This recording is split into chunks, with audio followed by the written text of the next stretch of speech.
Did you know in Puss in Boots: The Last Wish, before the wolf appearance at the bar, the bell tolls faintly in the background. If you listen closely, the bell tolls 8 times. Crazy man. You shouldn't stick to cutting hair.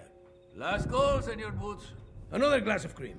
Make it your heaviest. Oh, I keep the heavy stuff in the back.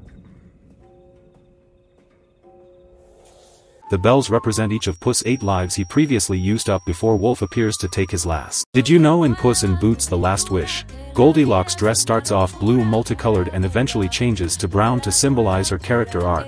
As she starts to fit into and accept her bear family as her real family, her dress changes color to fit in better with their fur color. Did you know in Puss in Boots: The Last Wish, there are several Easter eggs to the first movie? In one scene, Puss and Kitty dance together to take the map from Goldilocks. Like in the first movie, a cat in Mama Luna's home is found to say, "Oh," like in the first movie.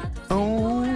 And Humpty's name is in the fairy tale book that Goldilocks reads. Did you know in Puss in Boots: The Last Wish, Jack complaining about being upstaged by Pinocchio comes off as downright hilarious in a meta way when you consider that this film had to compete with 3 separate Pinocchio adaptations earlier in 2022. Did you know in Puss in Boots: The Last Wish, there are various signs of the wolf being death before he actually reveals his identity?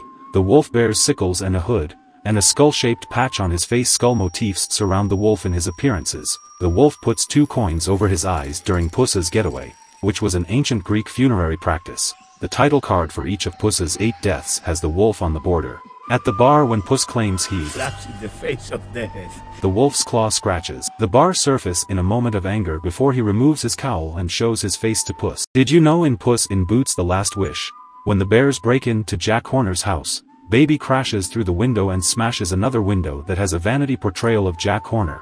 Then when the family are all gathered together, they are in front of the same spot said portrayal was broken. This foreshadows how the bear's next venture would be to take over Jack Horner's pie business now that he's dead, and it was Baby who suggested the idea. Did you know in Puss in Boots: The Last Wish, Goldilocks has details that reflect her being raised by the 3 bears? Her hairdo resembles bear ears, she has 2 different earrings just like her mother, she has blue eyes and a necklace like her brother, and gains 2 scars at her left eyebrow that matches her father's missing left eye.